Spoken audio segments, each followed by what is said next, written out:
What's up, all you cool cats and kittens?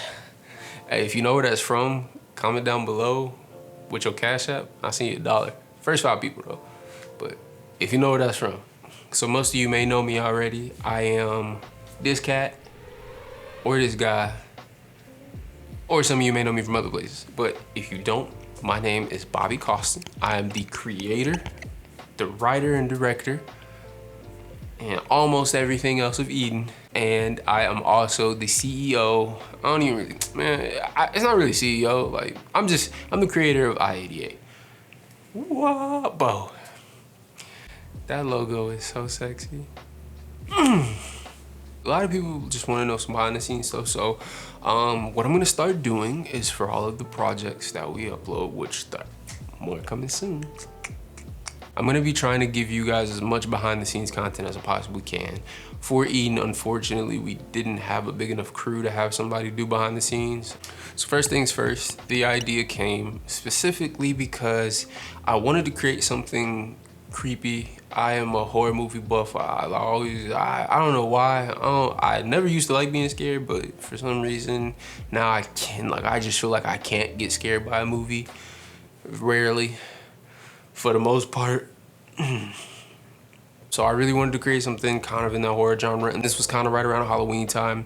And for the most part, I didn't really come up with the idea just off the top of my head. I had a specific location in mind, and that's how I usually do things. I usually come up with ideas based off of what I know I have access to. And then comes the actors. I already kind of had them in line. I've already worked with my boy Charles Breaks III and my boy Benjamin Abiola on multiple other projects. So I mean, we were kind of in a groove going on that route. So I mean, I kind of just was like, hey, you guys want to be in it? And it was just that. I mean, I kind of already had the actors lined up. There was really no much about it. So once I finally had the idea and I knew for sure where I wanted to shoot, then I kind of went to a logistics phase.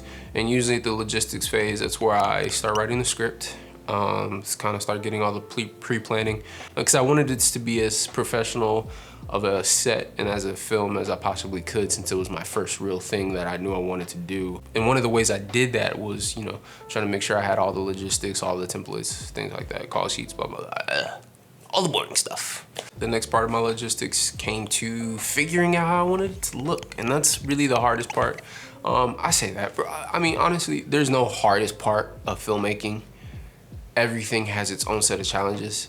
And I think once you get used to filmmaking, going out there and just doing stuff, you'll start to figure out ways to I guess, shortcut those challenges. The next thing that I had to worry about was the gear and the crew.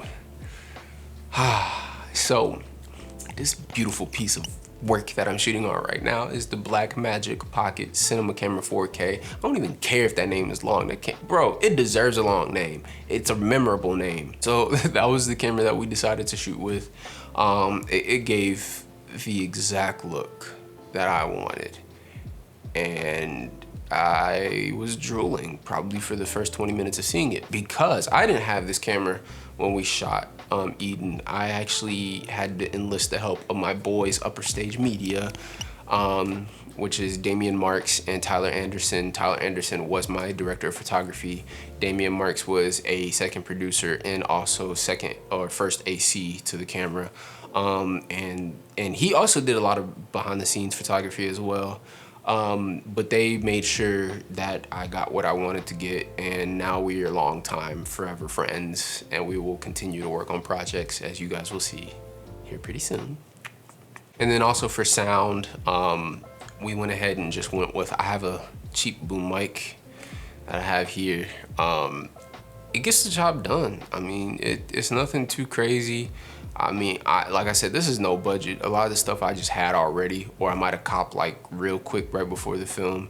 I had this and a boom mic, and we just set it up like that, and it worked. I mean, it got pretty decent sound. At the beginning, there's a little bit of extra ambience that I didn't really want to capture, but I didn't have the money for lavalier microphones, but that was then. So in the future, look forward to some better sound.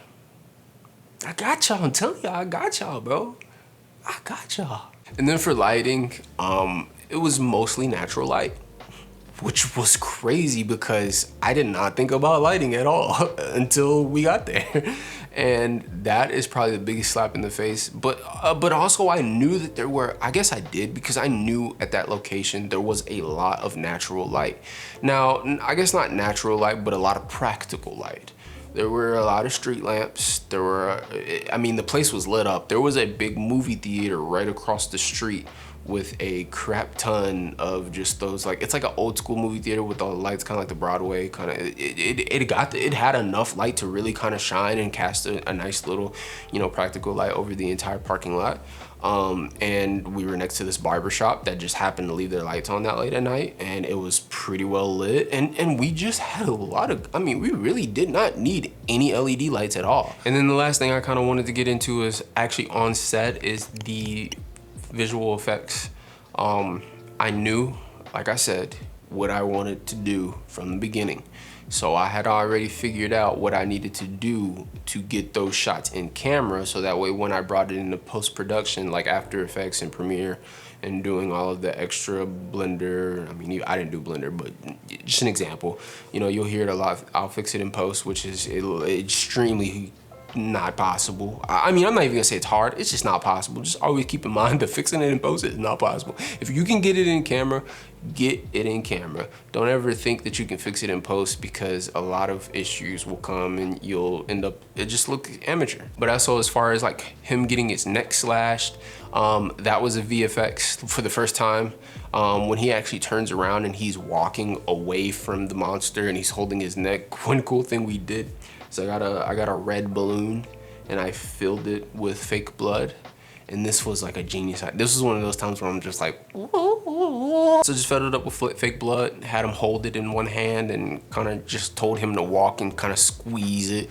And that's real blood coming out, well, not real blood, practical blood coming out of his, from his gash.